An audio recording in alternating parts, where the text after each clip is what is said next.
Il y avait un débat entre les chrétiens et puis les musulmans. Ils ne se sont pas entendus jusqu'à ce que les prêtres et puis les chrétiens et les musulmans, ils se sont mis d'un endroit. Ils disent, bon, on va poser 4 questions à la Bible et on va poser 4 questions au Coran. Parce qu'il y a trop de débats. Les chrétiens parlent ici, les musulmans parlent ici. 4 questions à la Bible, 4 questions au Coran. Et on veut trouver ces réponses-là dans le Coran et on va trouver ces 4 réponses dans la Bible. Premier, quand Dieu envoie un prophète, il donne le nom de son livre dans son livre. Est-ce que vous m'écoutez? Oui. Quand Dieu envoie un prophète, il donne le nom de son livre dans son livre. Dieu a révélé la Torah à Moïse, les Zabour à David, l'Injil, l'Évangile à Jésus, pas la Bible, et le Coran au prophète Mohammed sallallahu alayhi wa sallam. Donc, il faut qu'on ait un verset dans la Bible où Dieu dit qu'il a envoyé la Bible. Il faut qu'on ait un verset dans la Bible où la Bible parle de la Bible. Il faut qu'on ait un verset dans le Coran où le Coran parle du Coran. Première question. Il faut qu'on trouve nécessairement un verset dans la Bible où la Bible parle de la Bible en tant que livre divin. Il faut qu'on trouve un verset dans le Coran où le Coran parle du Coran. Deuxième question, les musulmans, ils s'appellent musulmans. Les chrétiens s'appellent chrétiens. Il faut qu'on trouve un verset dans le Coran où Dieu nous appelait musulmans. Parce qu'on ne se colle pas un nom comme ça, non. Il faut qu'on trouve un verset dans la Bible où Dieu appelait les chrétiens chrétiens. Troisième, il faut qu'on trouve un verset dans la Bible ou dans le Coran qui montre le jour de les prières. Les musulmans, ils se lèvent matin, ils vont prier vendredi. Est-ce que c'est un verset coranique qui nous envoie d'aller prier? Les chrétiens se lèvent matin, ils vont prier dimanche. Est-ce que c'est Dieu qui les a recommandé d'aller prier dimanche? Il faut qu'on trouve dans la Bible, il faut qu'on trouve dans le Coran. Et quatrième critère, quatrième question, les musulmans, ils vont au Hajj. Qui les a dit de prendre avion pour aller au Hajj? Il faut qu'on trouve un verset dans le Coran qui dit d'aller au Hajj. Les chrétiens aussi, ils vont peut-être en Italie, d'autres ils vont aussi à Jérusalem chaque année. Il faut qu'on trouve un verset dans la Bible où Dieu dit d'aller au pèlerinage. Je vous jure les frères, avant de commencer Mohamed dans la Bible, ils ont trouvé les 4 questions dans le Coran, ils n'ont pas trouvé une question dans la Bible. Je vais revenir. On va ouvrir notre débat. Ils seront obligés de faire cette digression-là. On demande aux chrétiens dans la Bible, est-ce qu'il y a un verset où Dieu parle de la Bible? Dans la Bible, on dit il n'y a pas de verset. Ta Biblia, anglais ta Biblia, rassemblement de livres. J'ai fini. C'est pas un livre. Dieu n'a pas appelé un livre qu'on appelle Bible. Ça fait un. On demande aux musulmans, est-ce que le mot Coran, ça vient de Dieu? On dit il y a plus de 80 versets qui parlent du Coran dans le Coran. Yasin, wal Quran al-Hakim, ar-Rahman, allama al-Quran, wa nunazzilu min al-Quran ma huwa shifa wa rahmatu lil mu'minin, wa la yazidu az-zalimina illa khasara. Wa iza qara'ta al-Quran, ja'alna baynaka wa bayna allazina la yu'minuna bil akhirah hijaban mastura. Assalamu alaikum wa rahmatullahi wa barakatuh. À tous ceux qui nous suivent à travers le monde, bienvenue à cette édition. Voilà, je vais même afficher le titre à l'écran pour que vous puissiez voir. Voilà, nous avons des invités aujourd'hui, mais des invités pas comme les autres. Vous allez le constater lors de l'émission, Inch'Allah. Merci beaucoup à vous. Voilà. Le titre de l'émission aujourd'hui, c'est en quelque sorte l'invité de la rédaction ou encore les invités de la rédaction, mais on va échanger entre nous. Ils sont les invités de la rédaction. Mais en même temps, on va échanger sur un certain nombre de choses parce qu'il y a des choses sur lesquelles nous, et puis nous sommes d'accord. Vous allez le constater également. Donc, le titre qui s'affiche à l'écran, c'est « La Bible est-elle la parole de Dieu ?» Ça, c'est un premier point. Est-ce que la Bible peut-elle nous sauver? Donc, les deux questions en un en même temps. La Bible est-elle la parole de Dieu? Mais est-ce que la Bible peut-elle nous sauver? Voilà. Et les frères, l'autre frère, on s'est déjà contacté. Il y a près d'une ou 2 semaines de cela, on a essayé d'organiser cette émission. Voilà, donc nous disons à tous ceux qui veulent, n'est-ce pas, nous contacter pour passer, n'est-ce pas, à cette émission. Voilà, l'émission est là. Il suffit que vous vous enregistrez. Voilà, sur la plateforme. Moi, je vous envoie le lien, l'application. Et puis, c'est simple, quoi. En moins de 5 minutes, vous êtes déjà inscrit. On organise l'émission, disons, les contours de l'émission avant d'entrer en studio. Donc, vous êtes déjà prévenus, tous ceux qui veulent échanger. En tout cas, il faut que vous ayez quand même un minimum de niveau. Et puis, on fixe les thèmes, on se retrouve là. Beaucoup de personnes nous invitent d'aller débattre sur WhatsApp, etc. Moi, je leur ai dit, non, nous, on ne fait pas de débat sur WhatsApp. Mais il y a des personnes qui font des débats sur WhatsApp. Moi-même, j'ai un groupe, voilà, on appelle ça Coup biblique et coranique, qui est dirigé par mon grand frère Koul, qui est en France. Voilà, beaucoup de personnes y sont, mais moi, je n'aime pas les débats sur WhatsApp, mais beaucoup de personnes se sentent à l'aise hein, dans les débats sur WhatsApp. Moi, je préfère comme ça, soit sur Facebook ou YouTube. Actuellement, nous sommes en direct sur Facebook et YouTube simultanément pour ceux qui nous suivent à travers le monde. Inch'Allah, on ne va pas tarder. Je vais donner la parole d'abord à mon premier invité. Allô, bonjour cher ami, comment tu t'appelles déjà? Lequel? Non, c'est à moi. Voilà, toi, oui. Ok. Moi, c'est Cédric, Cédric Tapa. Ouais, je suis... Ouais. Allons-y. Ok, je suis un fils de Dieu, donc par nature, enfin, naturellement, je suis un Dieu. D'accord. Voilà, et disciple de Jésus aussi, voilà. Ouais, Dieu dans le sens pas d'être créateur. Non, je suis son fils. Voilà. Donc, nous avons la même nature. Voilà, effectivement, je sais quand tu dis Dieu, parce que les hommes sont appelés Dieu dans la Bible, par exemple. Si c'est dans ce sens-là, il n'y a pas de souci. Voilà, donc voilà. Je rappelle que tu dis que tu n'es pas chrétien, mais tu es disciple de Jésus-Christ. Exactement. Ok, il y a une différence. Quelle est la différence entre disciple de Jésus-Christ et chrétien? La différence selon toi, simple, quoi, en fait. Voilà. La différence est simple. Les disciples de Jésus sont ceux qui croient en Jésus, qui gardent sa parole. Et les chrétiens sont ceux qui croient en Paul. Ok. C'est la seule différence qu'il y a. Voilà. C'est une question de doctrine et de maître. Ah, ok, d'accord. Donc on ne peut pas vous appeler chrétien. Vous refusez d'être appelé chrétien. Exactement, oui. Mais disciple de Jésus-Christ. C'est déjà bon, Inch'Allah. Ouais. Ok, il n'y a pas de problème. C'est déjà... Mais tu as un accent ivoirien? Je suis ivoirien BT. Ah ouais, Ayoka. Ouais. D'accord, merci beaucoup. Et l'autre frère, lui, s'appelle comment? Alors, bonjour, je m'appelle... Enfin, bonsoir, je sais pas quelle heure il est chez vous. Ouais, c'est bonsoir. Donc, bonsoir, je m'appelle Steve Edon. Donc, comme Cédric l'a expliqué, donc, je suis aussi un fils de Dieu et donc un Dieu par nature, comme mon père.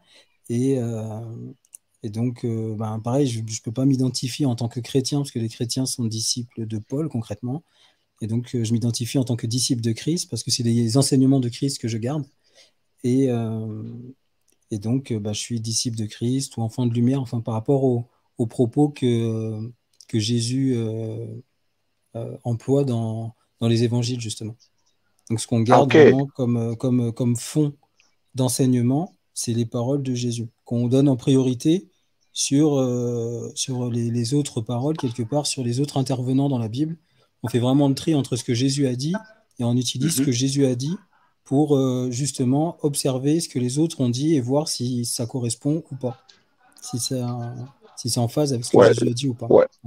Mais effectivement, mais quand vous dites disciples de Jésus, par exemple, nous musulmans, nous musulmans, nous ne disons pas que nous sommes disciples de Mohammed sallallahu alayhi wa sallam, par exemple, mais nous sommes de la communauté de Mohammed sallallahu alayhi wa sallam. Mais en même temps, quand nous disons cela, nous croyons à Moïse, à Jésus, à Noé, à Abraham, la paix de Dieu soit sur tous.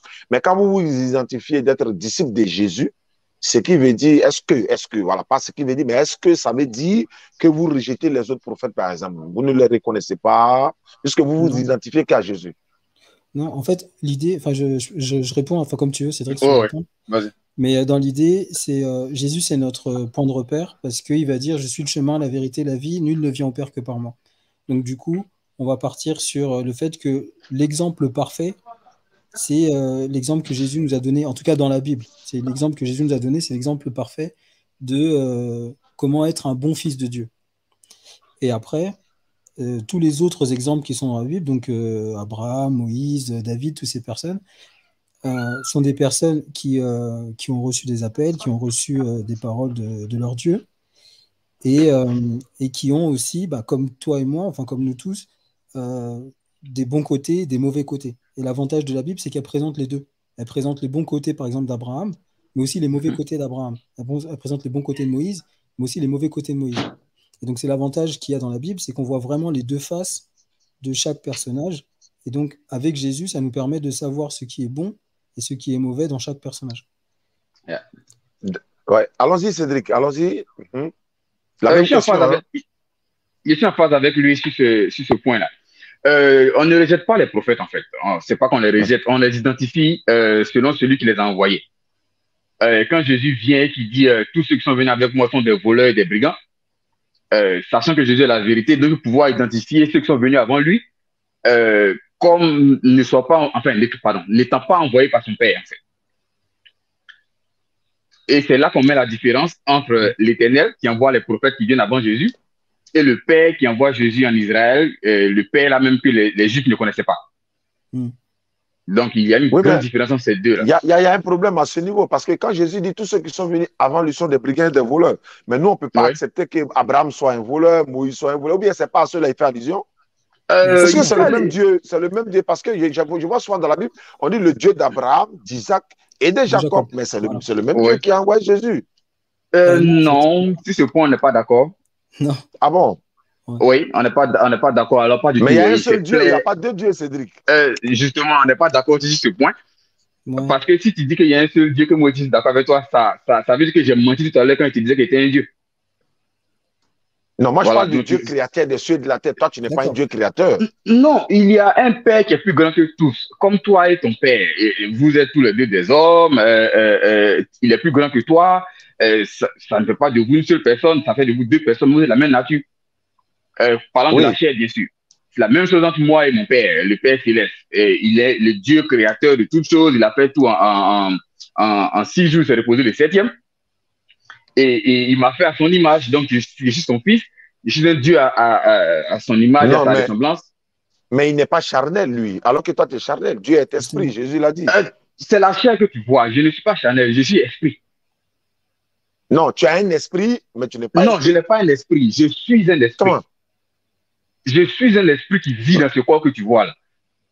Oui, et un esprit et l'âme et la chair en même temps, simultanément en une personne. Je ne confonds pas tout ça. Je ne dis pas que j'ai un esprit.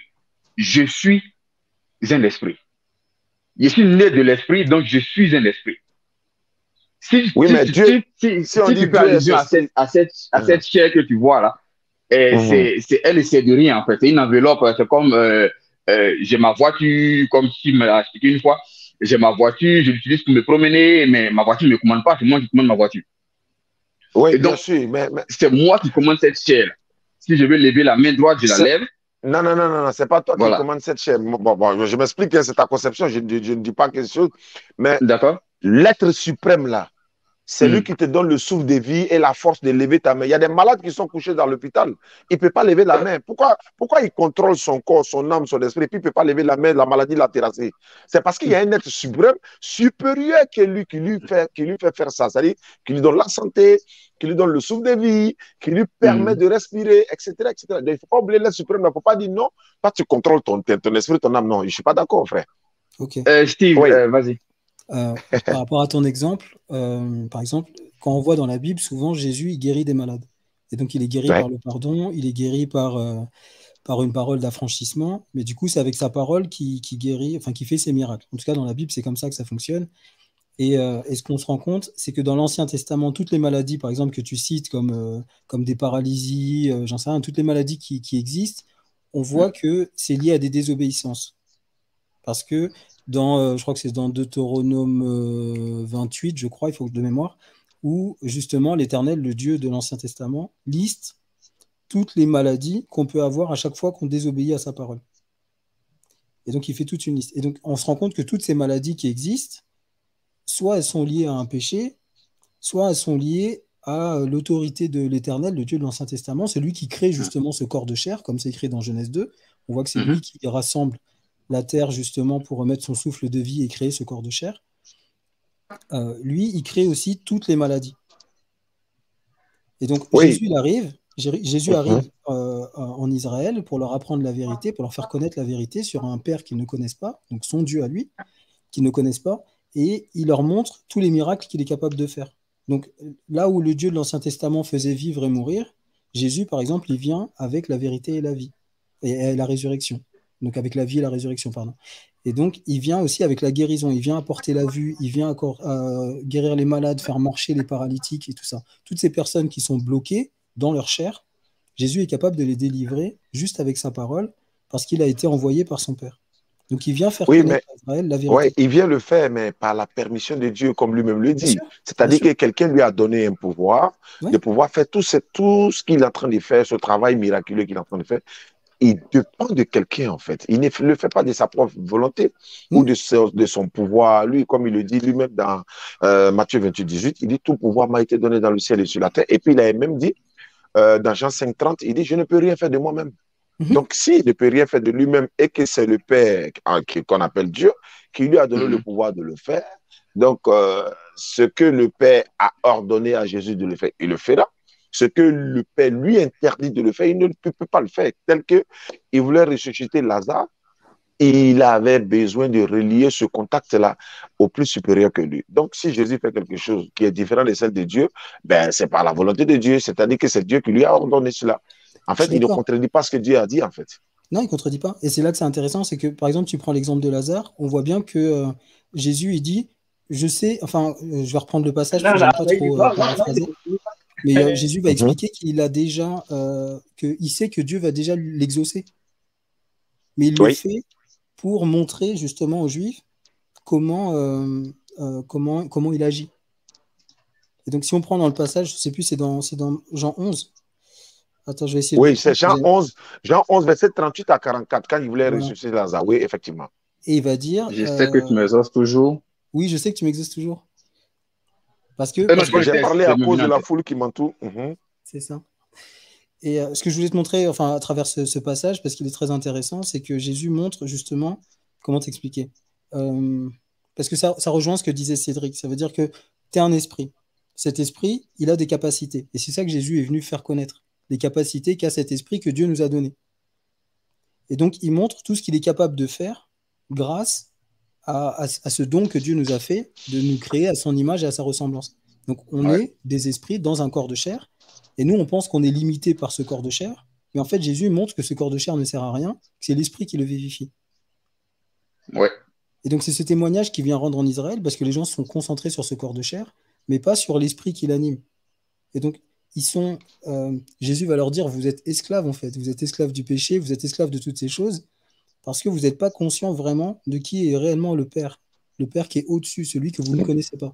Et eux-mêmes lui disent, mais il est où ton Père dans Jean 8, ils vont lui demander. Parlant de la mort, Faisal vient d'arriver, avant que je lui donne la parole, il est en train de s'installer. Surat 56, on va utiliser aussi le Coran, parce que nous disons que voilà, le Coran a parlé de beaucoup de choses. Surat 56, verset 81. Allah, il dit ceci, et c'est ce discours-là que vous traitez de mensonge, c'est-à-dire, il interroge, attends, c'est ce discours, le Coran, que vous traitez de mensonge. Il continue. Verset 82 de la Sourate 56, est-ce pour vous une façon d'être reconnaissant à votre subsistance que de traiter le Coran de mensonge?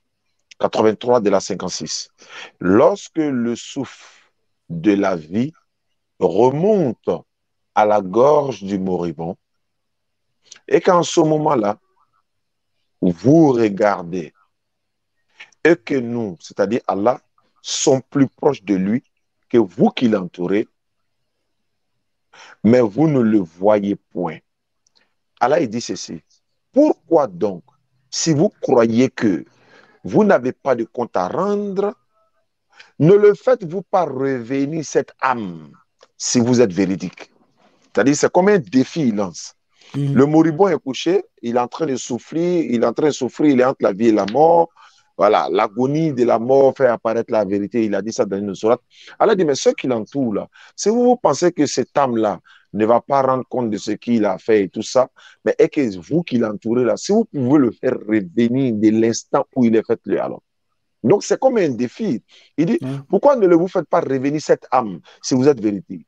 Et il dit, si celui-ci est du nombre des rapprochés d'Allah, au cas où cette personne qui est en train de mourir est du nombre des rapprochés d'Allah, alors il aura du repos, de la grâce et un jardin de délices, etc., etc. Il y a beaucoup de choses à dire. C'est une manière de dire ceci.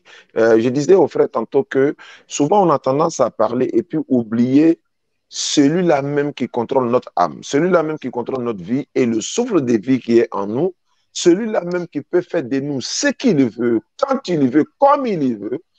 Jésus pouvait parler 10 milliards de fois, Lazare sort, Lazare n'allait pas sortir. Parce que ce n'est pas lui son pouvoir qui fait sortir Lazare, mais il y a un être suprême. C'est pour ça qu'il s'est adressé à l'éternel Dieu, en disant, je sais que tu m'exauces toujours, j'ai parlé à cause de la foule qui m'entoure, afin qu'ils croient que c'est toi qui m'as envoyé. Et les musulmans sont d'accord avec ça. Et comme j'étais en train de vous dire, dans le Coran, Allah dit, personne ne sait sur quelle terre il va mourir. Ce qui est vrai. Regardez, il y a un artiste qu'on appelle Papa Wemba, il est venu mourir en Côte d'Ivoire, sur scène même, il était sur scène, je crois, dans une cérémonie organisée par un groupe de jeunes musiciens. Il est mort. Mais ce Coran, cette sourate confirme cela. Personne ne sait sur quelle terre il va mourir. Mais cela étant, on va rentrer dans le vif du sujet. Faisal vient d'arriver, il est le représentant d'ADDR du côté de Bénin. Faisal, bonne arrivée à toi. Il était en débat tout à l'heure, il y a 3 heures de cela. Ils ont fait un voyage de la ville où ils sont pour aller à près de 200 à 300 km de la localité où ils sont. Tout ça pour propager le message de l'islam. Je lui félicite beaucoup. Et moi-même, mes frères également, voilà, Ismaël Aka, tous les autres frères, ils sont actuellement en caravane en tournée à Divo, à Tiasalé, à Iri, voilà, et tout se passe bien à leur niveau. Et nous sommes ici en studio en train de faire dawa également. Pour cela étant, le thème de ce soir, c'est de savoir est-ce que la Bible est-elle la parole de Dieu? Et puis, est-ce que la Bible est-elle la parole de Dieu qui est censée nous sauver ou qui peut nous sauver? Peut-elle nous sauver? Et les 2 frères qui sont là, Faisal, ce ne sont pas des chrétiens, mais ce sont des disciples de Jésus. Donc, en quelque sorte, aujourd'hui, ce n'est pas un débat en tant que tel, mais ça va servir à ceux qui nous suivent à travers le monde. Et d'ailleurs, leur argument donne souvent raison à l'islam, bien qu'ils ne voudront pas devenir musulmans, ils ne vont pas accepter peut-être de devenir musulmans. Ils savaient. Okay. Mais voilà, d'accord, mais on va échanger autour de la table. Maintenant, moi, je vais vous poser une question avant que Faisal ne rentre en scène. Les musulmans disent le Coran est dans sa totalité la parole de l'éternel Dieu. Même si vous proclamez d'être des dieux, mais nous disons il n'y a qu'une divinité unique, créateur des cieux et de la terre. Même Allah dit dans le Coran, s'il y avait plusieurs divinités sur la terre ou encore dans le ciel, et que chaque divinité allait partir avec ce qu'elle a créé, par exemple. Je n'ai pas trouvé le vrai mot, mais c'est ce qui est dit en résumé. Donc, supposons que le dieu du soleil, il se fâche, ou bien il y a coup d'état entre les dieux. Par exemple, le frère Cédric est un dieu, toi aussi tu es un dieu. Maintenant, s'il y a coup d'état tout de suite là, toi tu es le dieu du soleil, l'autre est le dieu de la lune, ou bien de la lumière, de la pluie. Mais chacun va dire, bon, moi, il ne fait pas apparaître le soleil, la pluie ne tombe pas, la nuit ne va pas apparaître, moi j'ai coupé le vent. Tu vois, ça va, le monde sera dans le désordre, comme Allah le dit. Donc, nous savons qu'il y a des dieux, dans l'appellation, dans la terminologie, par exemple, biblique, dans 2 Corinthiens 4, verset 4, la Bible dit, par exemple, Satan est le dieu de ce monde. Dans Somme 82, verset 1 à 6, la Bible dit, Dieu se tient à l'assemblée des dieux et il juge au milieu des dieux. C'est-à-dire, il y a plusieurs dieux. Dans Jean 10, verset 30 à 34, Jésus dit, vous, si elle les a appelés Dieu, ceux à qui la parole de Dieu a été adressée, donc Dieu appelle des hommes Dieu. Dans Exode chapitre 7, verset 1, Moïse, je t'ai fait Dieu pour Pharaon et ton frère Aaron sera ton prophète. Dans Exode, Genèse 32, verset 24 à 30, Jacob s'est battu avec Dieu, par exemple, et puis il a été vainqueur. Donc, vous voyez, si dans la terminologie, appellation Dieu des hommes, par exemple, il n'y a pas de problème. Mais le créateur de ceux de la terre, il est unique et ce n'est pas Cédric. D'accord. Voilà. Avant que tu prennes la parole, Cédric et son frère vont nous expliquer un peu, voilà, pourquoi ils disent que la Bible n'est pas dans sa totalité la parole de Dieu. C'est-à-dire qu'ils rejoignent les musulmans. Nous disons que la Bible n'est pas dans sa totalité la parole de Dieu, mais la Bible contient des paroles authentiques de l'éternel Dieu. Mais ce n'est pas tout qui est la parole de Dieu. Donc, qu'est-ce que vous pouvez dire, Cédric et son frère? On vous écoute pour quelques minutes et puis on va donner la parole à Faisal. Allons-y. D'accord. Avant que j'oublie ce truc-là, tu as dit tout à l'heure que Jésus priait l'éternel Dieu. D'abord, ce n'est pas vrai. Jésus n'a jamais prié l'éternel Dieu. Il le connaît très bien. Il sait qu'il est, il ne va jamais le prier. Ça ne va pas arriver. Maintenant, pour répondre à ta question... Mais Jésus priait Dieu dans la Bible. Oui, il priait son Père. Il priait son Père, pas l'éternel Dieu. Ah, son Père là n'est pas l'éternel Dieu, quoi. Non. Ah, parce ok. On va apprendre des choses, hein. Je te donne un exemple très simple. Les Juifs connaissaient l'éternel, non? Bien sûr. Tu es d'accord avec moi? Ils ont déjà entendu sa voix. Non. Ok, si. Ils ont déjà savoir si la montagne, c'est bien écrit noir sur blanc dans le nombre. C'est ça, non? Qui a le passage? Attends, je vais voir. Non, il y a Exode. Il y a Exode. Exode 20? Exode. Il y a Exode, oui. Il a parlé. Voilà. Moïse parlait, et puis ils ont dit, faudrait pas que Dieu nous parle encore, etc. Voilà, exactement. Donc, ils l'ont entendu. Okay. Même Moïse, c'est un juif, il l'a entendu. Donc, quand Jésus vient en Israël et qu'il dit aux Juifs que vous ne connaissez ni mon Père, vous n'avez jamais entendu sa voix, ça laisse à poser la question. Donc, c'est la voix de qui ils ont entendu dans le désert quand ils marchaient de l'Égypte à la terre promise, et c'est qui ils ont vu en fait. Et c'est qui ils connaissent. Donc, il est clair qu'ils ne connaissent pas le Père de Jésus. C'est clair, c'est noir, c'est noir sur blanc. Donc, je ne peux pas me lever aujourd'hui pour dire que l'Éternel que les Juifs connaissent là est le Père de Jésus. Pas possible, ça ne passe pas. Non, mais quand Jésus dit mon Père, là, il fait allusion à Dieu créateur de cieux de la terre. Mais l'Éternel n'est pas le Dieu créateur de cieux de la terre. Comment ça? C'est écrit. Exactement. Non, il a fait le jardin d'Éden. C'est ce qu'il a fait. Quand même. Voilà. Si tu prends le début de la Bible, dans Genèse 1 à Genèse 2, 3, c'est le Père de Jésus qui travaille là. Il crée la terre, les cieux et la terre en 6 jours. Il fait l'homme le 6e jour et il se repose le 7e. Après avoir tout créé. Et c'est après son repos, en fait, pendant son repos, que l'Éternel intervient pour faire son jardin. Il fait l'homme de chair. Sa première parole est un gros mensonge. Il interdit la connaissance du bien et du mal à l'homme sous peine de mort. C'est là que la mort rentre. C'est là que l'ennemi arrive en fait. Et si tu veux savoir où c'est écrit, c'est dans Matthieu 13. Quand Jésus explique clairement que l'ennemi intervient, c'est Matthieu 13 combien là, 32 par là, Non, il n'y a pas de problème. Ça commence 25. Voilà, je ne maîtrise pas trop les non, il n'y a pas de souci, je te le conseille, il n'y a pas de problème. Il y a ça que ça y est. Ok, donc c'est là qu'il dit que pendant que les hommes dormaient, enfin pendant que les gens du royaume dormaient, se reposaient, c'est là que l'ennemi intervient pour s'aimer du vrai. Et c'est écrit dans ce même chapitre-là que Jésus est venu la parler en parabole pour expliquer ou dévoiler ce qui était caché depuis la création du monde. Et donc, si tu vois la création du monde qui est dans Genèse 1, Genèse 2 et 3, au départ, là, tu vois bien que c'est pendant que Dieu se repose que l'Éternel intervient. Et les deux, ce qu'ils font, c'est quand même foncièrement différent. Ce que Dieu fait est très bien, est très bon, pardon. Et ce que l'Éternel fait, lui-même, il conçoit et il est d'accord, mais c'est pas bon. Donc, c'est pas la même chose. C'est pas pareil. Donc, je ne peux pas dire que l'Éternel est le Père de Jésus. Ça passe pas. Je ne suis pas d'accord avec. Donc, il priait son Père, qui est plus grand que tous, et même que l'Éternel Dieu, vu que l'Éternel Dieu est son premier fils. Bon, ça, c'est un autre débat. Ok, Steve, tu peux continuer. Là, je risque mes pères en voulant tout expliquer. Ok, bon, déjà, je vais répondre aux questions. Donc, est-ce que la Bible est la parole de Dieu? La réponse, enfin, en tout cas, notre réponse, pour nous, c'est non, parce que la Bible contient des paroles de Dieu, mais il n'y a pas que des paroles de Dieu. Il y a aussi des paroles du diable, il y a aussi des paroles de Monsieur Tout-le-Monde, il y a des paroles de prophètes, il y a des paroles de païens, il y a des paroles de tout, il y a des paroles d'apôtres, il y a des paroles de tout. Donc, c'est pas toute parole qui est parole de Dieu. Et donc, si par exemple, moi, j'ai lu le Coran jusqu'à la Sourate 4, et il y a longtemps. Donc, je peux pas vraiment parler par rapport au Coran. Mais par rapport à ce que tu viens de me dire, si tu me dis que tout le Coran, c'est la parole de Dieu. À tous les foyers du monde. Je peux pas dire, par exemple, la même chose pour la Bible. Tu vois, pour la Bible, ça marche pas. Parce que dans la Bible, il y a des paroles de Dieu, clairement, et il y a des paroles d'autres esprits, au sens large. Donc, c'est pas toute la Bible qui est la parole de Dieu. Il y a dans la Bible des paroles de Dieu et des paroles contraires même à la parole de Dieu. Et après, est-ce que la Bible peut nous sauver?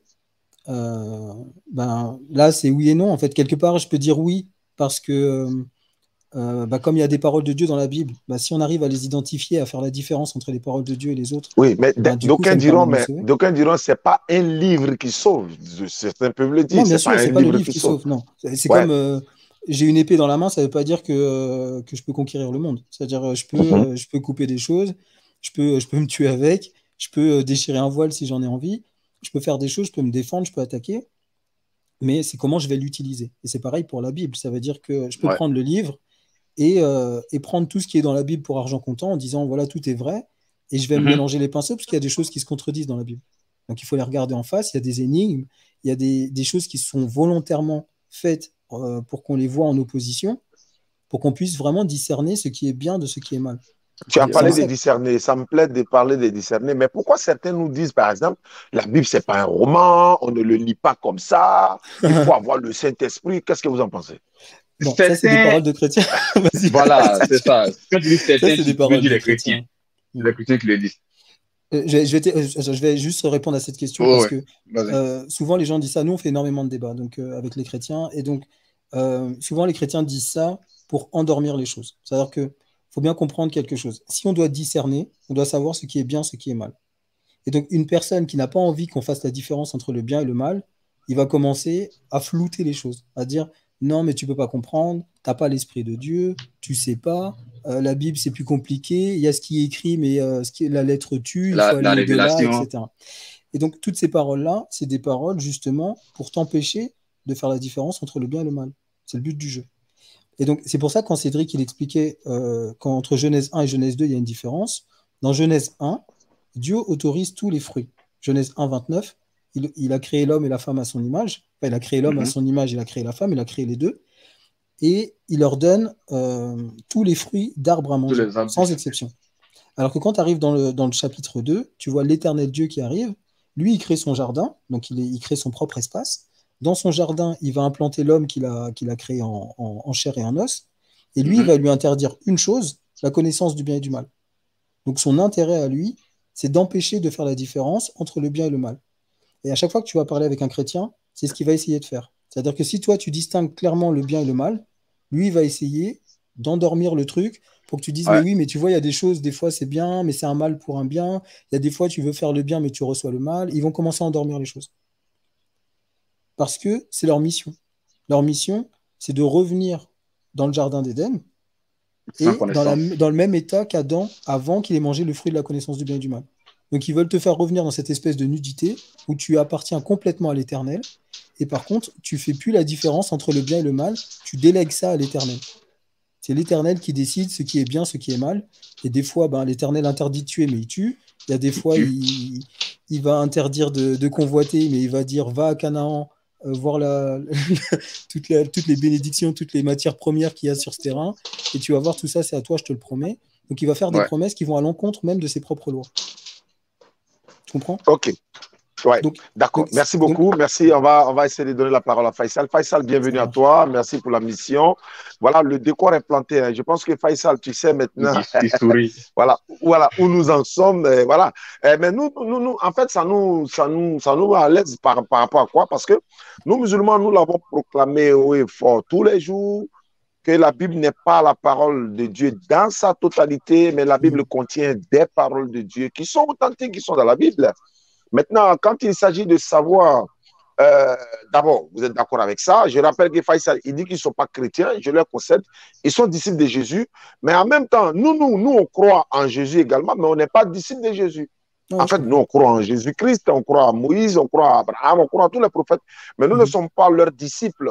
On peut être, par exemple, si on veut s'appeler disciple, on va être disciple de Mohammed sallallahu alayhi wa sallam, dans quel sens? Parce que nous sommes de la communauté. Sa communauté est celle-là aujourd'hui jusqu'à la fin du monde. Voilà ce que nous pouvons dire en ce sens-là. Mais pour ne pas aller trop loin, Faisal, voici un peu le décor planté. Qu'est-ce que tu peux dire sur tout ce qu'on vient de dire, Inch'Allah? Bismillah. D'accord. Alhamdulillah Rabbil Alamin, wa salatu wa salam ala Rasulillah wa ba'd. Je remercie le maître de m'avoir invité. C'est toujours un plaisir pour moi de me retrouver sur ce plateau. Je remercie aussi les frères, je les salue. Et je dis salam alaikum à tous les musulmans qui nous suivent, salam aux juifs et shalom aux chrétiens. Et à ceux qui ne sont ni musulmans ni chrétiens, je vous dis bonjour, bonsoir, selon le temps qui fait chez vous. Donc, alhamdulillah Rabbil Alamin. Comme le thème est écrit, la Bible est-elle la parole de Dieu? La Bible est-elle la parole de Dieu? Peut-elle nous sauver? D'abord, la première question que j'aimerais commencer par poser, c'est laquelle d'abord? On fait référence à quelle Bible? Laquelle des Bibles? D'accord? Parce que d'abord, il y a la Bible éthiopienne. La Bible éthiopienne, elle contient 81 livres. Est-ce que c'est de ça que vous parlez? Est-ce que c'est ça qui est la parole de Dieu? Il y a la Bible catholique. La Bible catholique, elle contient 73 livres. Est-ce de ça vous parlez? Il y a la Bible protestante. Elle contient 66 livres. Est-ce de ça vous parlez? Il y a la Bible orthodoxe. il y a la Bible samaritaine. Laquelle des Bibles, vous parlez de laquelle des Bibles, au fait? D'abord, ça commence par là. D'accord. Parce qu'il faudrait d'abord qu'on sache de quelle Bible on parle avant de voir est-ce que c'est telle qu'est la parole de Dieu. Vous voulez intervenir, c'est ça? Oui, je veux intervenir pour répondre à ta question. Il doit intervenir parce que voilà, il n'a pas. Je m'attends à cette question-là. Ça ne change pas grand-chose parce que nous, on part du principe que la Bible, c'est pas la parole de Dieu. Donc, qu'on mette 66 livres, qu'on en mette 73, 81, ça ne change pas grand-chose parce que c'est toujours un tri par rapport à tous les livres qui ont été écrits. Il y a plein de livres apocryphes qui ne sont pas dans la Bible. Et c'est toujours pour parler de Dieu d'une manière ou d'une autre. Donc, je pourrais rajouter à la Bible le Coran si je voulais. Parce que c'est le livre que Mahomet a reçu, ou enfin, je ne sais pas comment dit Mohammed ou chemin, mais comment il a reçu ce livre. Et donc, c'est un prophète, et donc il pourrait le rajouter à la Bible si on veut. Ça ne changerait rien. C'est-à-dire que si on prend par exemple les Juifs, ils continuent à écrire leurs livres. Ils ont encore des rabbins pour écrire des livres, ils ont encore leurs livres ne s'arrêtent pas. Donc, pour moi, ça ne change rien qu'on mette 66 livres ou qu'on en mette 81. Ce que je considère, nous, ce qu'on prend comme base, c'est pour ça qu'on se dit qu'on est disciple de Jésus, c'est qu'on prend la parole de Jésus comme référence. Et à partir de la parole de Jésus, on va voir ce qui correspond, ce qui est cohérent avec ce que Jésus dit ou ce qui n'est pas cohérent avec ce que Jésus dit. Et à partir de là, on va commencer à faire des tris. D'accord, la parole de Jésus, là, vous allez trouver ça où pour lire? La parole de Jésus. Dans la Bible, je suis d'accord. Mais il n'y a pas que la Bible. Enfin, si tu veux qu'on aille beaucoup plus loin, il n'y a pas que dans la Bible. Dans la Bible, tu as 4 évangiles, alors que tu as 12 disciples. Donc, tu vois bien qu'il manque déjà des livres. Oui, maintenant, la parole de Jésus, vous allez trouver ça où pour croire ça? Vous allez trouver ça où? On l'a trouvé dans la Bible, je suis d'accord avec toi, on l'a trouvé dans la Bible. Mais, comment dire, il n'y a pas dans la Bible. Oui. Dans la Bible. Pas dans les évangiles, si tu veux. Quel passage, par exemple? Mais la même Bible en laquelle vous ne croyez pas entièrement, que vous dites que ça, c'est vrai. C'est normal, en fait. C'est ce qu'on est en train de t'expliquer. On est en train de dire que dans la Bible, il y a des paroles de Dieu et des paroles qui ne sont pas de Dieu. Et dans les paroles de Dieu, par exemple, tu as les paroles que Jésus dit. Mais il n'y a pas que les paroles que Jésus dit. Par exemple, quand Moïse va, dans Genèse 1, expliquer comment Dieu a créé les cieux et la terre en 6 jours, et ben quand Dieu dit que la lumière soit, c'est la parole de Dieu. Tu vois ce que je veux dire? Donc, il n'y a pas vraiment il n'y a pas que Jésus qui parle.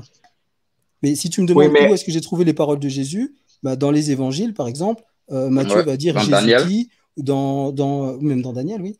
Mais il y a dans tous les évangiles, à chaque fois qu'il y a écrit Jésus dit, on considère que ce qui vient après Jésus dit, c'est la parole de Jésus, tu vois.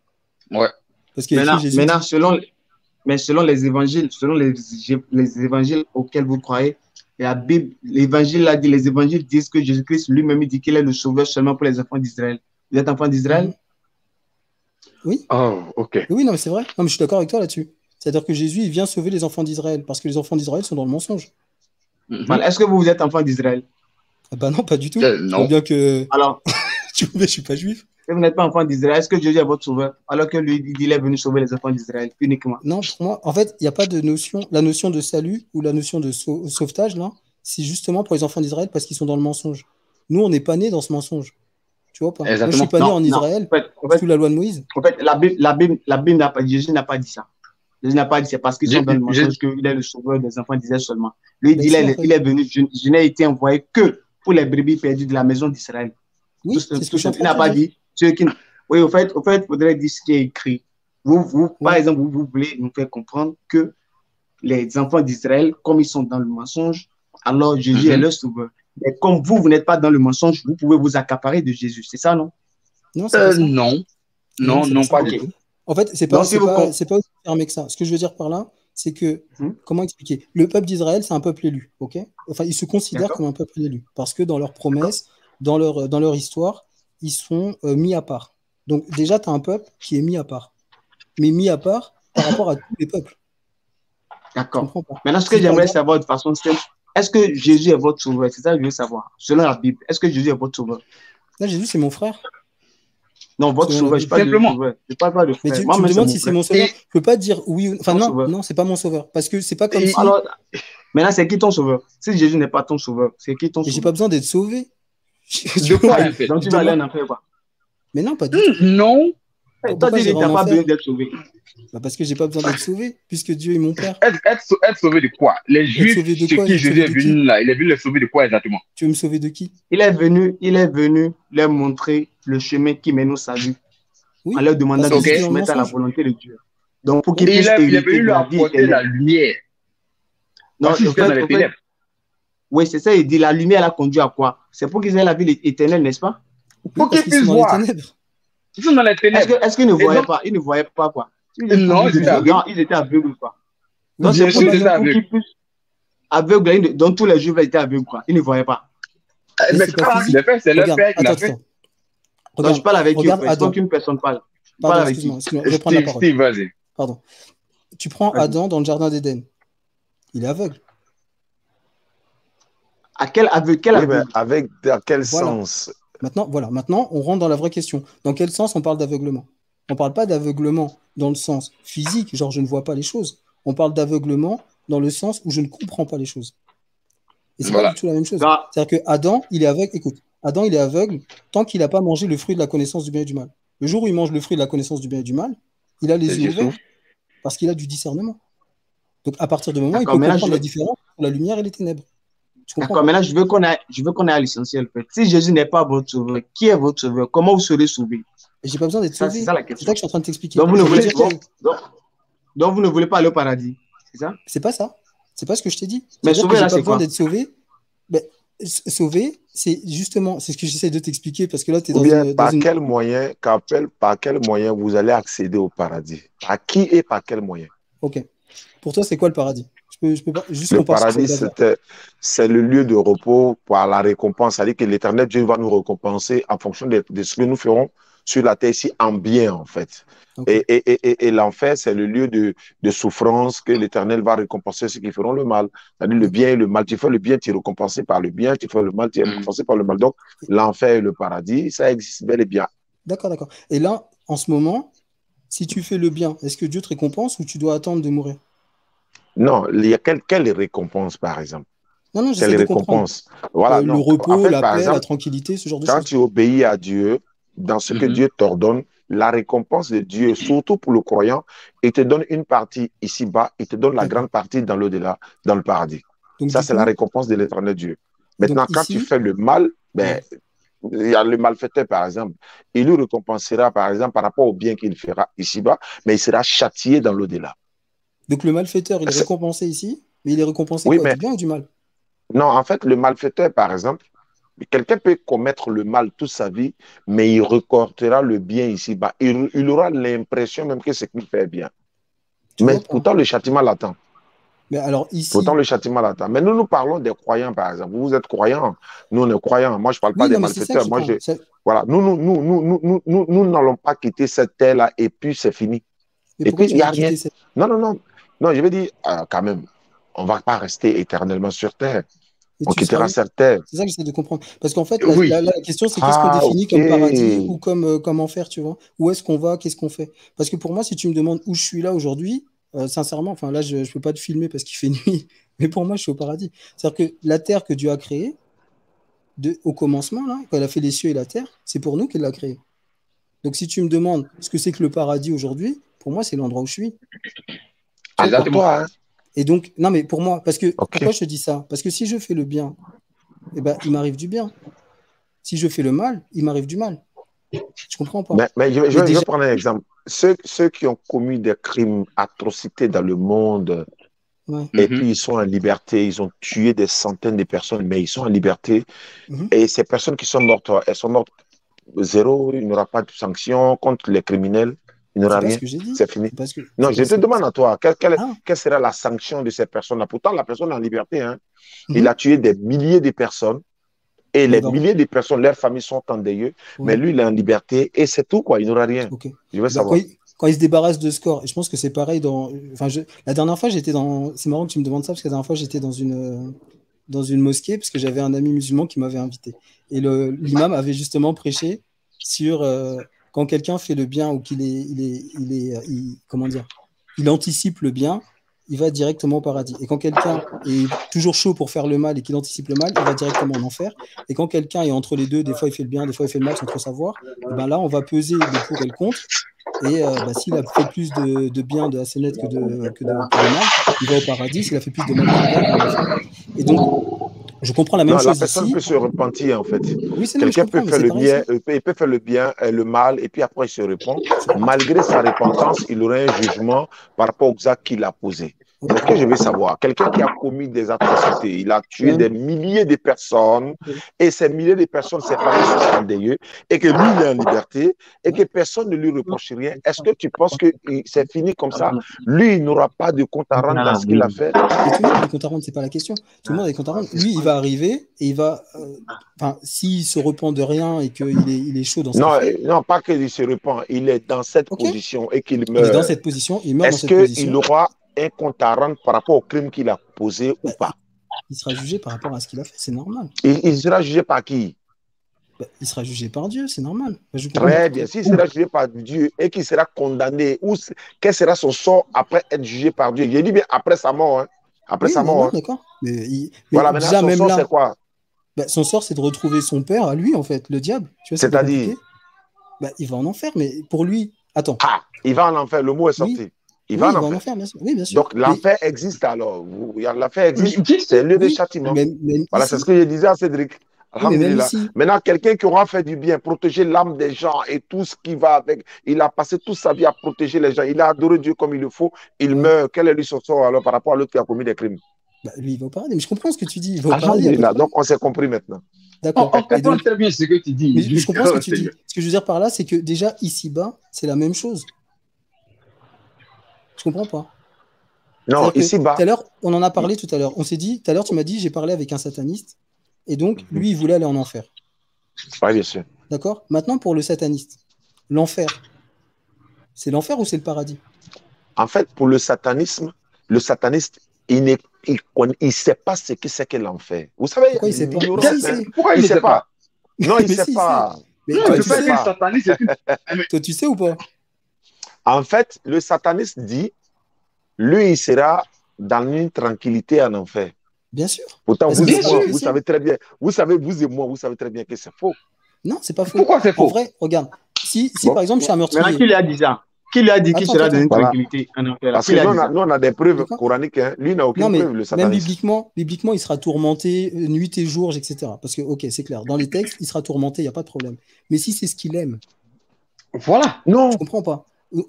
C'est ce qu'il cherche. Lui, il est tourmenté déjà dans sa vie. Regarde, par exemple, la prison ici, il est déjà tourmenté. Quand on va dire au sataniste, est-ce que tu accepterais d'aller en prison ici? Il va dire non. C'est parce qu'il ne connaît pas la notion de l'enfer. C'est pour ça qu'il dit ça, en fait. Non, là, tu parles d'un sataniste comme s'il ne sait pas du tout de quoi il parle. Oui, mais actuellement, on est face à vous. Faisal est en train de vous poser des questions. Et Faisal, allons-y. C'est pour ça que j'essaie de... Il nous reste 10 minutes. Il y a Cédric qui dit qu'il va aller te poser sa fille à l'école. Non, il n'y a pas de problème. Moi, j'ai besoin de m'assister pour 10 minutes. Steve peut continuer, je reviens, je continue, ce n'est pas un problème. Ok. Ce que j'essaie d'expliquer, parce que tu me demandes ce que c'est que le paradis, ce que c'est que l'enfer, je te dis déjà, ici, la terre que Dieu a créée, c'est un paradis pour nous. Parce que c'est Dieu qui l'a créé comme ça, tu vois. Et il y a des gens qui vivent bien ici, qui vivent mal ici. Donc au paradis, on déjà ici, tu as le paradis, tu as l'enfer déjà sur cette terre, en fonction de qui tu crois. Et c'est pour ça que je te disais, quand tu prends le peuple d'Israël, qui est un peuple mis à part, il vit dans un mensonge complet, parce qu'il est endoctriné. Mais tu exagères quand même. Tous les Israélites vivent dans un mensonge. Non, je ne dis pas tous les Israélites. Je dis que Jésus, écoute, ce que Jésus a dit, c'est qu'il dit clairement, je viens pour les enfants d'Israël, exclusivement. Bien sûr. Tu comprends? Il est très précis, parce que c'est déjà un peuple mis à part. Donc, est-ce qu'on peut évoluer, hein, frère? Si tu veux. Comment on vous appelle, pardon? De quoi? Comment vous appelle votre nom? Ah, je m'appelle Steve. Ok, d'accord. Maintenant, vous avez déjà dit que Jésus-Christ est venu sauver seulement les enfants d'Israël. Donc, ne parlez plus des Juifs, parlez de votre cas. Maintenant, comment vous allez avoir le paradis? Vous allez entrer au paradis comment? Mais je suis en train de t'expliquer que, en fait, je ne sais pas comment t'expliquer ça. Si on doit te sortir, j'essaie de t'expliquer par rapport aux enfants d'Israël, justement parce que c'est le bon exemple. Ils sont dans une bulle. Tu essayes de les sortir de cette bulle. Ok? Une fois que tu es à l'extérieur de cette bulle, c'est ce que Jésus dit, il a ses brebis en dehors de cette bergerie et il doit faire un seul peuple avec. C'est-à-dire que si tu les sors de cette bulle, ils nous rejoignent, vous et moi, tu vois ce que je veux dire? Toi et moi, on n'a pas forcément le même avis. J'essaye pas de te convertir à autre chose. Tu es musulman, tu crois en Jésus à travers l'islam. J'ai même pas de problème avec ça. Tu vois pas? C'est-à-dire que. Maintenant, toi, tu crois en qui? Ben, je crois en Dieu. Vous croyez en qui? Ben, En je crois en Jésus. Dieu et je crois aux paroles de Jésus. Les paroles de Jésus, oui. Parce que son père l'a envoyé pour ça. Donc, Ok, je crois en son père. le Dieu, d'accord, le Dieu auquel tu crois, il s'appelle comment? Abba, Comment? Ah bah. ça veut dire père. C'est comme ça que Jésus Ah, l'écrit. Non, ça c'est dans l'appellation, c'est dans la langue. Son nom. Le nom c'est quoi? Père, c'est Abba, c'est. Oui. c'est comme ça que Jésus Non, l'écrit. c'est la traduction de Dieu, en fait. C'est pas son nom. Non, c'est la traduction de père. Non. C'est le père. La Comment? traduction de père. Abba, c'est la traduction de Oui, mais père je en parle pas de la araméen. traduction. Le mot, le nom est un traducteur. Vous dites Steve là, Steve en français, là, ça veut dire quoi? Steve Ça en veut dire français. couronné. Couronné. Oui, Et en c'est un espagnol. dérivé d'Étienne. Et en espagnol, Steve. Ben, ça Mais voudra dire couronné, mais en espagnol. Tu vois ce que je veux en dire? espagnol, ça Mais en se espagnol, traduit c'est quand même. quoi? C'est pour vous dire, d'accord, le nom est intraductible normalement. Dans la Bible, comment Mais est-ce qui que dit les ça? enfants Qui disaient dit ça? appeler leur Dieu? Il l'appelait Non, Jéhovah. hein, Enfin, pardon? Yahweh ou autre. Ça Il va? l'appelait Yahweh. Bon, je dis Mais, Christophe en français, c'est quoi? Christophe en français, mais- c'est quoi? non, mais attends. On se perd. En fait, l'idée, je sais pas c'est quoi l'objet de la conversation. Ça veut dire que là, tu me demandes le nom du Dieu que je prie. Je te dis que le nom du Dieu que je prie, c'est Abba. Si je te demande le nom du Dieu que tu pries, tu vas me dire Allah. Il n'y a pas vraiment de problème. C'est-à-dire que Mais en là, fait, tu ce me qu'il demandes, dit, je dis ok, Abba. Et d'accord, on tu me dis, revient. c'est la On traduction revient. de Maintenant, tu père. seras sauvé comment? Comment tu auras le paradis? C'est la Mais question il n'y a simple, en pas fait. d'histoire Comment de est-ce que ça. tu Je auras sais, le mais je suis en train paradis? de t'expliquer que si j'extrais un peuple de son mensonge, il arrive là où on est, toi et moi. Tu crois en ce que tu dis et tu es en phase avec ce que tu dis. Donc, tu es dans la vérité, toi, par rapport à ce que tu crois. Ouais. Moi, je suis en phase C'est avec ce que je dis et je suis dans la vérité par rapport à ce que je crois. Donc, pour moi, c'est ton Dieu qui si t'a toi, dit tu es ça? sauvé, C'est ton Dieu qui a dit mais ça? c'est écrit dans le texte, en fait. Je comprends pas ton truc. Quel test? C'est quel test, ça? De quoi? Le fait qu'on soit dans la vérité? Jésus est le Oui, chemin, la quel test vérité, te la dit vie. comment tu auras le paradis? En fait, je comprends pas ta question. Ça veut dire que toi, tu es en train de me demander. Quel test te dit comment tu auras le paradis? Comment on aura le paradis? Selon toi, ta Mais- croyance, tu auras le paradis comment? Parce que la Bible n'est Ok. plus la parole de Dieu entièrement et Jésus n'est pas ton sauveur. Maintenant, comment toi, tu D'accord. auras le paradis? Comment tu auras le paradis? Bah, en fait, je l'ai déjà. Il n'y a pas de. Tu Tu as vois, déjà le en fait, paradis? bah oui, J'ai forcément. l'impression que tu t'attends à Faut des donner la réponses qui sont preuve. déjà. Donne la preuve. Voilà, tu veux qu'on ait une Mais tu as réponse déjà le comme paradis. Le problème, c'est celles que d'habitude. tu nous poses des questions parce que tu as entendu des chrétiens parler. Donc, on ne parle pas du tout de Voilà, la même et on chose. n'est pas chrétien, non, ne Par t'attends pas à défaut, ça. Tu auras des réponses par différentes. défaut, Dieu a fait l'homme à Non, son je n'ai pas image. dit que Tu vous êtes comprends pas. chrétien. C'est pourquoi il dit de ne pas vous appuyer sur les tests bibliques. Je n'ai pas dit Mais de non, vous mais c'est pas appuyer que je sur vais les pas. tests Mais bibliques. non, Selon mais vous, non, vous êtes sauvé comment? Où est-ce que Dieu vous a dit comment vous êtes sauvé? C'est ça, au fait. mais il n'y a pas de, il y a pas de, il y a pas de raison d'être sauvé puisque Dieu nous aime déjà. Tu vois, Oh, Dieu nous a aimés en premier. C'est-à-dire qu'il nous a fait un monde pour nous Donc, et on est dedans. il y a des gens qui sont sur la terre que Dieu n'aime pas. Mais Dieu non, vous j'ai a pas dit dit vous ça. aimez, vous a dit ça où? Mais non, mais Dieu Bon, aime Dieu tout vous le a monde. dit Je vous comprends aimez, pas vous ta a dit ça question. où? Je comprends pas ta Non, question. Dieu Tu vous peux la- aime, là, vous a dit ça où? Mais c'est écrit dans la Bible, mais j'imagine que ça a été écrit ailleurs. Enfin, tu vois, Donc, c'est juste cohérent. donc Dieu Dieu a nous dit aime. dans la... Mais on a déjà dit la Bible Même- n'est pas entièrement la parole de Dieu. Donc, ça, tu ne peux pas Je suis d'accord. t'appesantir sur ça. Parce qu'il y a du vrai, il y a du faux. Oh, Donc, on ne va pas Je mélanger. suis d'accord, Et mais Jésus en n'est fait, pas là, ton sauveur. Donc, il faut laisser Jésus en paix. Jésus n'est pas ton sauveur. La Bible n'est pas la parole de Dieu entièrement. Donc, laisse ça. Mais- Mais ce attends, qui est en toi, que tu crois vraiment là, ton Dieu, il Ouais. t'a dit tu seras sauvé comment? Parce que Jésus a dit comment sera sauvé dans la Bible. Jésus a dit ça. Et si vraiment vous étiez disciple de Jésus, même si vous n'êtes pas chrétien, vous devez avoir le même langage que Jésus. Parce que le Bah, paradis, justement. c'est pas Mais bien vous qui sûr. l'avez créé. Justement. Pardon? Mais c'est pour ça que c'est marrant ton truc. Parce que Jésus, C'est il est ça qu'on ne venu. comprend pas.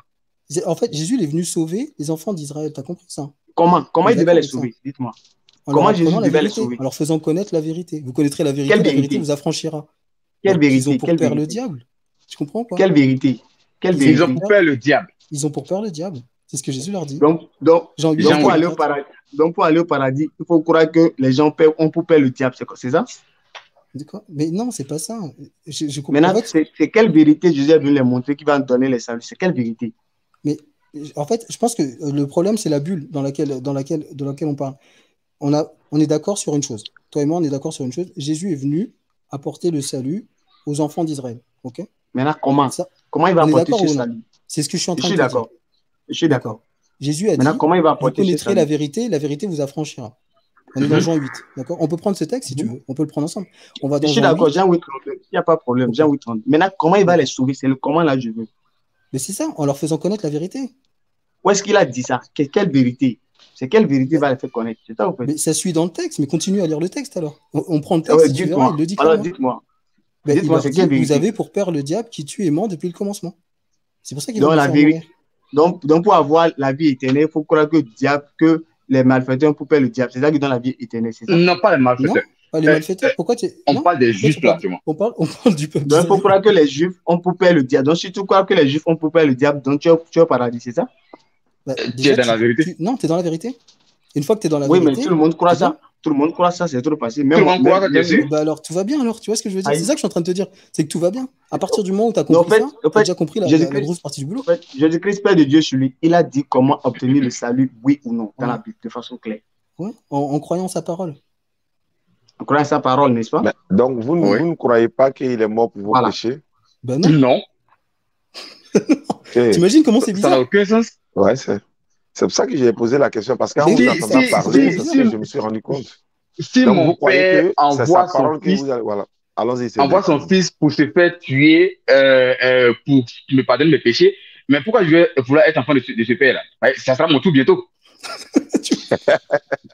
Donc, je ne peux pas.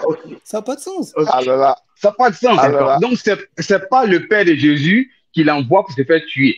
Quand le père envoie Jésus en Israël, c'est pour leur apprendre la vérité, pour les affranchir, pour les sauver. Hein? maintenant, Le pourquoi Fils il y de a l'homme n'a cette pas été envoyé confusion-là? pour faire Pourquoi il y a périr cette les âmes. confusion totale, par exemple? Parce Nous, que- on parce que- retient quoi? Nous, musulmans, là, quand on a accepté, on vous réavoue tout ça, nous, on retient quoi? Ok. Non, c'est pas nous tous. Vous voyez les chrétiens, en fait. C'est pour ça que ton frère en Oui. question, depuis qu'il pose des questions, il s'attend à une Effectivement. réponse chrétienne. Effectivement. Nous ne sommes Mais pas chrétiens. en même temps, vous avez une approche chrétienne, parce que vous dites que Dieu a créé l'homme à son image, c'est ce que les chrétiens disent. Oui, bien Vous sûr. dites que Dieu a envoyé son Non. fils, c'est ce que les Attends, chrétiens disent. c'est ce que les juifs disent. Non, mais C'est dans les la chrétiens Torah. répètent la même chose. Ouais. Oui, C'est mais dans la Torah. C'est dans la Torah. Tu vois ce que je veux C'est dire? pas dans les évangiles. Ça, c'est ce que Moïse enseigne Ok. aux Juifs au départ. Il leur donne la Torah, il leur dit Dieu a créé l'homme à son image, et Moïse, il est super précis dans son texte. Donc, Si tu prends Vous le êtes d'accord Genèse 1, vous êtes d'accord avec nous quand nous disons que Jésus n'était pas chrétien, vous êtes d'accord ou pas? bah oui, Bien heureusement. sûr. Bien sûr qu'il n'était Ça pas n'a aucun chrétien. sens. Ok. Le mot chrétien, il apparaît à Antioche. C'est-à-dire, c'est après Oui, mais c'est l'enseignement quoi de alors? Paul, S'il n'était même pas, pas Paul, chrétien. Mais après fils de de Dieu. Jésus était quoi alors? Fils Non, de Dieu. on parle Jésus, de c'est un fils de religion. Dieu. Non, fils de Dieu, c'est pas une religion, c'est pas une pratique religieuse. C'est une appellation. Non, on parle de la Mais c'est- religion qu'il Mais c'est pratiquait oui, par exemple. l'appellation que Jésus donne. Tu vois ce que je veux dire? On va pas beaucoup plus loin en fait. Jésus, il dit je suis fils de Dieu. Bah, nous, on dit que Jésus est fils de Dieu. Et il nous dit Dieu c'est notre Père, c'est notre. Même Jésus, D'accord. c'est Comme notre Père, c'est notre Père. l'émission tire à sa fin, parce que j'avais Ah, dit qu'on va mince. faire 1 heure, on est sur. Ouais. Non, mais Déjà? on Oh va, my gosh. ouais, déjà. On va revenir. Non, Inch'Allah, parce Non, qu'il faut mais laisser faut le dire. suspense, il faut laisser le goût un peu aux gens qui vont nous suivre. Et puis, la semaine prochaine, on va réorganiser, mais cette fois-ci sur un autre thème. Voilà, on va trouver le thème en inbox ensemble. Faisal vient d'arriver, il est fatigué. Moi également, je dois aller Ah, accueillir quelqu'un à l'aéroport. Oh, Steve man. Cédric doit écouter ça. Non, mais si tu Mais veux. c'est bon. Ouais, Oui, il n'y a t'as pas de beaucoup à dire. souci. On va se retrouver sur un autre thème. Cette fois-ci, je vais vous laisser le soin de proposer le thème. Par Ok. exemple, pourquoi ne pas poser des questions sur l'islam, par exemple, uniquement sur l'islam? Vous, par exemple, c'est Moi, vous je qui connais allez pas. nous poser des questions sur l'islam. Ben voilà, Moi, je ça connais va. pas. C'est-à-dire On va que aussi. vous connaissez les textes bibliques et donc on peut parler sur ces sujets-là. Moi, je Voilà, connais pas encore d'accord. le Coran, je l'ai pas Il n'y a lu. pas de problème. Et c'est pas Donc, il n'y a que pas de problème. Je j'aimerais vous le le lire. Hein. J'ai concède. pas encore fini. Je me suis arrêté à D'accord. la sourate 4 parce que ça parlait justement de Jésus, ça parlait de ces textes-là. Et je voulais comprendre un peu la position musulmane un peu sur la résurrection, sur ces La choses-là. question. Donc c'est pour ça que Ouais, j'avais lu. d'accord. Parlant de Mais résurrection, est-ce que vous croyez que Jésus est mort et ressuscité? oui. Yeah. Ouais. Non, on va prendre ce thème-là. Alors. Nous disons que selon D'accord, la ça marche. Bible, il n'a pas été tué ni crucifié. Ok, ça marche. Selon la Bible. Pas le Coran, selon la Bible. Selon la Bible. Bien Ok. sûr. D'accord. Ok. Je veux bien. Alhamdulillah. Faisal, donc tu te prépares. Oh, non, il n'y a même pas besoin de dire à Faisal de se préparer. Voilà, il est déjà prêt. Parce que la DD est déjà prêt. Donc, par la grâce de Allah. Merci beaucoup à Steve. Merci à Cédric. Merci à Faisal depuis votre position. Mais voilà, vraiment, c'était sympa. Voilà, je sens vous. Vraiment, on apprend des choses. Moi, je suis un peu surprise. En fait, on veut vous attraper étant chrétien, mais vous sortez de l'autre Mais côté. non. Bonne chance. Non, ça n'a pas de sens. Bonne chance. Non, D'accord. attends, je veux juste Vraiment. conclure sur un truc parce que Allons-y. bon, donc la question, est-ce que la Bible est la parole de Dieu? Donc la réponse, c'est non, parce que dans la C'est non. Bible, il y a des paroles de Dieu, mais il y a aussi plein Ouais. d'autres paroles autour. Donc on peut pas mettre, comment dire, le grand sac dans un petit, tu vois. C'est-à-dire que dans la Bible, il y a une partie, il y a des paroles de Ouais. Dieu, et après, il y a d'autres paroles. Et donc il faut qu'on puisse discerner les deux. Et après, est-ce que la Bible peut nous sauver? quelque part, si on est dans l'illusion, si on est dans le mensonge, la Bible, elle est pratique pour voir justement la différence entre le bien et le mal. Et c'est ce qu'elle fait dès le début du livre.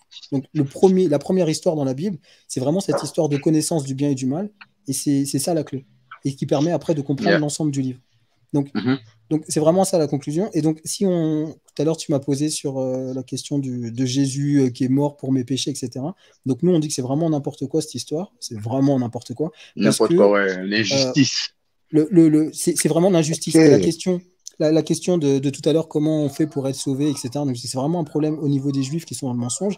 Et quand tu prends le brigand sur la croix, justement, quand il prend conscience de l'injustice de la position de Jésus sur la croix, Jésus lui dit, eh ben toi, tu vas rentrer dans le paradis. Parce qu'il a pris conscience que là, il y avait un truc qui n'était pas cohérent. Et donc, vraiment, être sur la croix, tu prends quelqu'un qui est juste, tu le crucifies à la place de quelqu'un qui est injuste, c'est de l'injustice pure. C'est de l'injustice, ouais. C'est de la justice.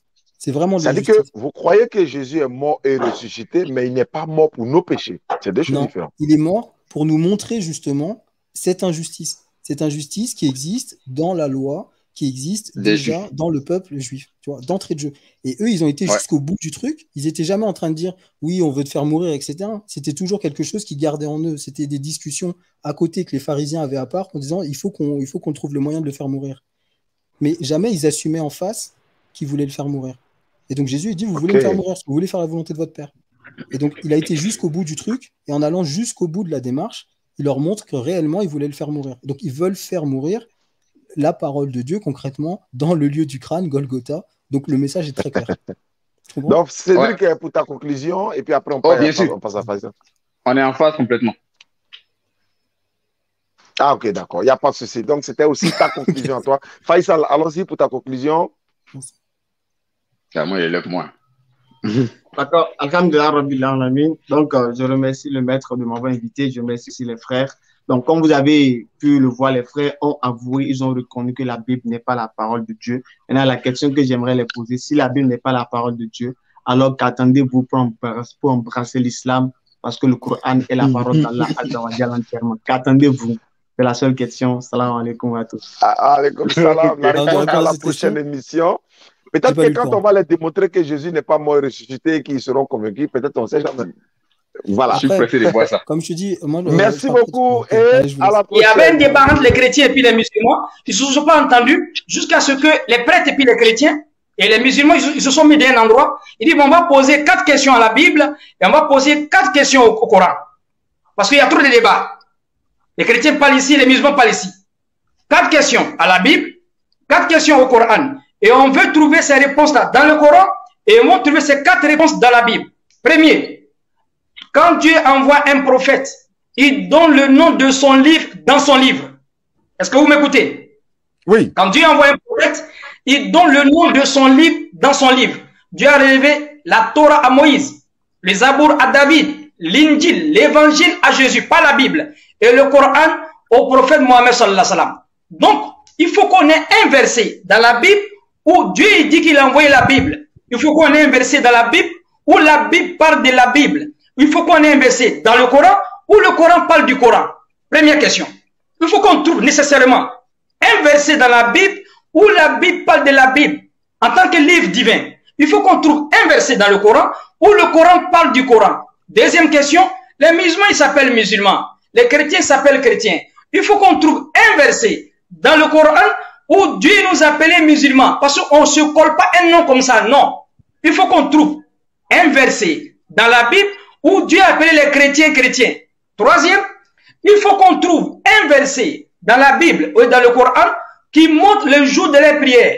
Les musulmans, ils se lèvent matin, ils vont prier vendredi. Est-ce que c'est un verset coranique qui nous envoie d'aller prier? Les chrétiens se lèvent matin, ils vont prier dimanche. Est-ce que c'est Dieu qui les a recommandé d'aller prier dimanche?